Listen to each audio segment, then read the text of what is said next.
En el episodio anterior, compartí con ustedes algunas de las cosas que nunca había visto en nuestra iglesia adventista desde que era un niño hasta que me aparté. Se ha perdido la consagración y la reverencia en las iglesias. Aparentemente, en vez de ser un pueblo único y diferente, cada día nos parecemos más a otras denominaciones cristianas, que se enfocan en atraer nuevos miembros, utilizando el entretenimiento y la secularidad. Así que por primera vez me dediqué a estudiar nuestros inicios, para ver si podía identificar en qué momento ocurrió ese cambio. Lo que descubrí es muy alarmante, y para contarles necesitamos comenzar por el principio.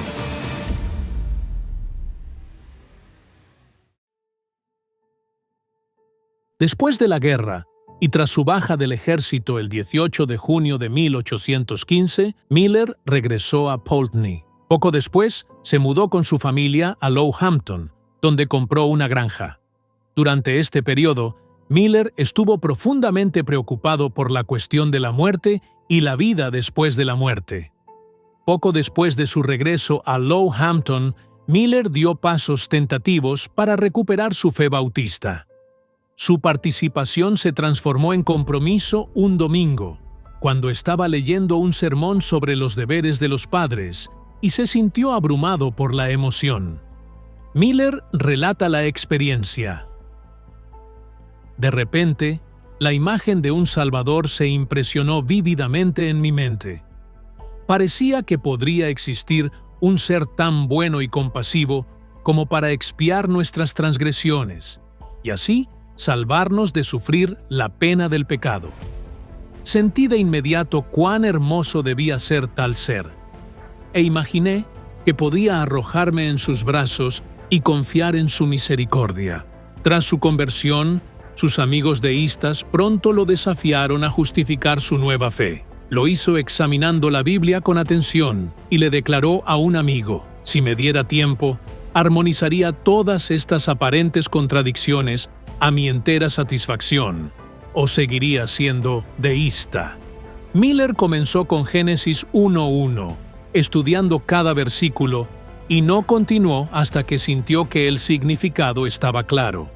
De esta manera, se convenció, primero, de que el posmilenialismo no era bíblico, y segundo, de que la fecha de la segunda venida de Cristo estaba revelada en la profecía bíblica, basando sus cálculos principalmente en Daniel 8:14. Hasta 2300 días. Luego el santuario será purificado. Miller asumió que la purificación del santuario representaba la purificación de la tierra por fuego en la segunda venida de Cristo. Luego, utilizando el principio interpretativo del principio día por año, Miller y otros interpretaron que un día en la profecía no se leía como un periodo de 24 horas, sino como un año. Además, Miller se convenció de que el periodo de 2300 días comenzó en el año 457 a.C., con el decreto de reconstrucción de Jerusalén por Artajerjes de Persia. Un cálculo simple reveló que este periodo terminaría en 1844. Si eres o fuiste adventista, debes saber que nuestra iglesia se formó después del muy conocido Gran Chasco. Y quizás te estás preguntando por qué he comenzado con la historia de William Miller y la profecía de los 2300 días. El motivo es muy sencillo y solemne. Debemos entender que nuestra iglesia comenzó con un grupo de personas que, tras la decepción, no se rindieron, sino que redoblaron sus esfuerzos en el estudio de la Biblia para entender lo que había pasado y seguir creyendo. La Mensajera del Señor comenta lo siguiente en una publicación en el Review and Herald en mayo 25 del 1905. Dios me ha dado luz respecto a nuestras publicaciones periódicas. ¿Qué es? Dijo que los muertos deben hablar. ¿Cómo? Sus obras los seguirán. Debemos repetir las palabras de los pioneros de nuestra obra, quienes supieron lo que costaba buscar la verdad como un tesoro escondido, y quienes se esforzaron por sentar las bases de nuestra obra. Avanzaron paso a paso bajo la influencia del Espíritu de Dios. Uno a uno, estos pioneros van desapareciendo. La palabra que se me ha dado es que lo que estos hombres escribieron en el pasado se reproduzca.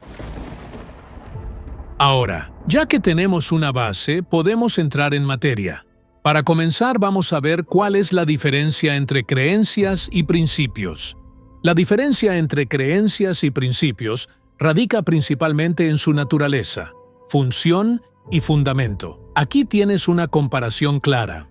Vamos a analizar el aspecto y las diferencias que hay entre las creencias y los principios. El primer aspecto es la definición. La definición de creencias es convicciones personales o colectivas que se consideran verdaderas, a diferencia de principio que es verdades o normas fundamentales que guían las acciones y valores. El segundo aspecto es el origen. El origen de las creencias son basadas en la fe, cultura, experiencia o enseñanzas, a diferencia de los principios, que son basados en la razón, la verdad, la ética o leyes universales. El tercer aspecto es la estabilidad. La estabilidad de las creencias pueden cambiar con el tiempo según nueva información o influencia, a diferencia de los principios que son generalmente estables y duraderos a través del tiempo y contextos. El cuarto aspecto es la función. La función de las creencias moldean la visión del mundo y lo que uno acepta como verdad, a diferencia de los principios que guían el comportamiento, las decisiones y los juicios morales. El quinto aspecto son los ejemplos. Un ejemplo de las creencias es creer que Jesús regresará pronto. El ejemplo de creer que Jesús regresará pronto no garantiza ningún cambio en tu vida. A diferencia del ejemplo de los principios, te ayuda a actuar correctamente y con integridad, incluso cuando nadie está mirando. El sexto aspecto es la subjetividad. En el caso de las creencias, frecuentemente son subjetivas y personales, a diferencia de la subjetividad de los principios, que son a menudo objetivos y reconocidos ampliamente. Y el último aspecto es el rol en la religión. En las creencias, el rol en la religión sostiene doctrinas y posiciones teológicas. En contraste de los principios, el rol en la religión son fundamentos morales o espirituales para vivir correctamente basado en lo que la Biblia nos enseña. Con un mejor entendimiento de los contrastes entre las creencias y los principios, quiero dar un enfoque en el aspecto número 3, que es la estabilidad. De seguro has escuchado o escucharás que los pioneros, específicamente la mensajera del Señor Elena G. de White, fue cambiando algunas de sus creencias al pasar de los tiempos, porque la luz que Dios nos muestra es progresiva. Y aunque es muy cierto que la luz que el Señor nos muestra es progresiva, de ninguna manera la nueva luz puede contradecir la luz antigua. Si esto fuera cierto, estaríamos diciendo que la luz anterior fue errónea, y si la luz anterior fue un error, entonces esto pondría en duda la veracidad de todos sus escritos. Eso, hermanos míos, es un engaño de Satanás. El enemigo de las almas quiere desviar nuestra atención de los mensajes enviados por Dios a través de nuestros pioneros. Veamos lo que la pluma inspirada nos dice al respecto. En Mensajes Selectos, tomo 1, en el capítulo titulado El fundamento de nuestra fe. Como pueblo, debemos permanecer firmes en la plataforma de la verdad eterna que ha resistido pruebas y tribulaciones. Debemos aferrarnos a los pilares seguros de nuestra fe. Los principios de verdad que Dios nos ha revelado son nuestro único fundamento verdadero. Nos han hecho lo que somos. El paso del tiempo no ha disminuido su valor. Es el esfuerzo constante del enemigo eliminar estas verdades de su contexto y reemplazarlas con teorías espurias. Él traerá todo lo que pueda para llevar a cabo sus engañosos designios. Pero el Señor suscitará hombres de aguda percepción que darán a estas verdades el lugar que les corresponde en el plan de Dios. Muchos de nuestros líderes adventistas nos dicen que no debemos enfocarnos en lo que los pioneros creían al principio, porque ellos estaban equivocados en muchas cosas. Te van a decir que muchos de los pioneros no guardaban el sábado, que muchos de ellos comían carne de cerdo, pero poco a poco Dios les fue mostrando nueva luz y aceptaron todas las creencias que el Señor nos ha mostrado. Es muy cierto que hubo una progresión debido a su estudio de la Biblia, y Dios fue mostrándole la verdad.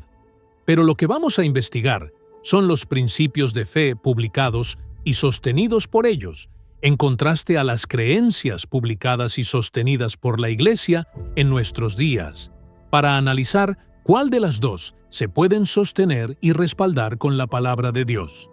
Comencemos con el tema de la deidad.